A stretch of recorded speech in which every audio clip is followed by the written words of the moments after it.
সুনামগঞ্জের বিলুপ্তপ্রায় লাউর রাজ্যর প্রাচীন নিদর্শন হাউলি জমিদার বাড়ি, যা ইতিহাস ঐতিহ্যর অন্যতম স্মারক।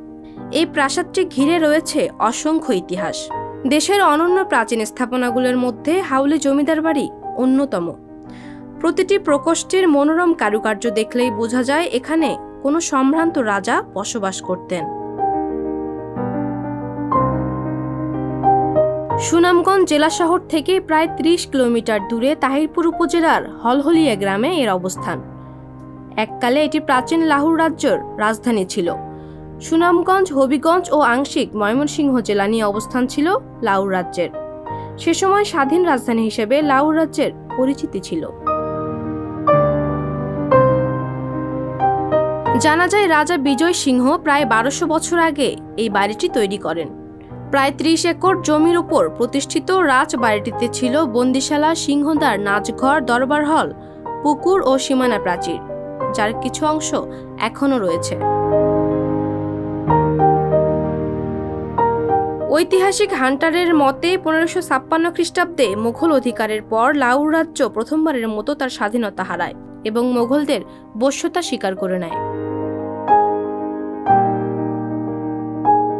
বাংলাদেশ পাবলিক সার্ভিস কমিশনের চেয়ারম্যান ডক্টর মোহাম্মদ সাদিক তাহিরপুরের লাউর রাজ্যের এই ঐতিহাসিক স্থাপনার স্বীকৃতি ও সরকারের প্রত্নতত্ত্ব সম্পদের তালিকাভুক্ত করার জন্য সবচেয়ে বেশি প্রচেষ্টা চালিয়েছেন, যার ফলশ্রুতিতে ২০১৯ সালের ২৫ সেপ্টেম্বর লাউর রাজ্যকে প্রাচীন ঐতিহাসিক নিদর্শনের জন্য সংরক্ষিত পুরাকৃতি হিসেবে ঘোষণা করে সংস্কৃতি বিষয়ক মন্ত্রণালয়।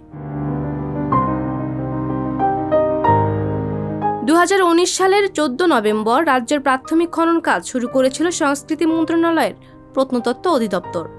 এরপর ২০২০ সালের ৯ জানুয়ারি দুর্গের দ্বিতীয় ধাপের প্রত্নতাত্ত্বিক খনন ও অনুসন্ধান কাজ শুরু হয়।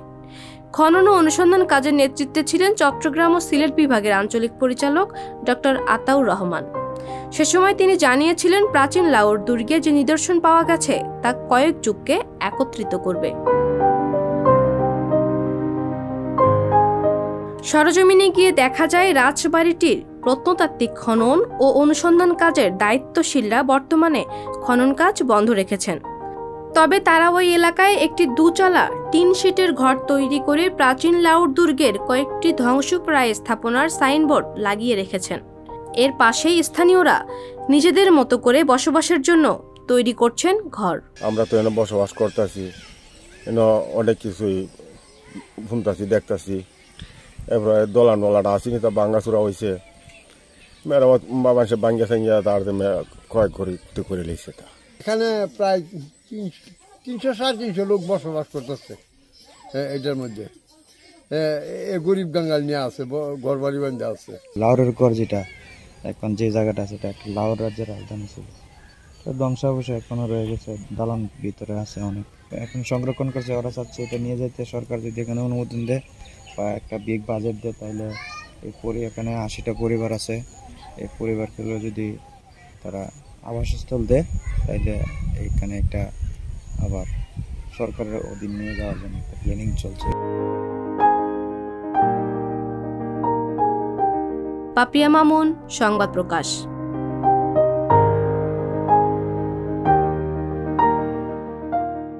সংবাদ, ফিচার ও অনুষ্ঠানের জন্য ভিজিট করুন সংবাদ প্রকাশের ওয়েবসাইট এবং যুক্ত থাকুন ফেসবুক পেজ ও ইউটিউব চ্যানেলের সঙ্গে।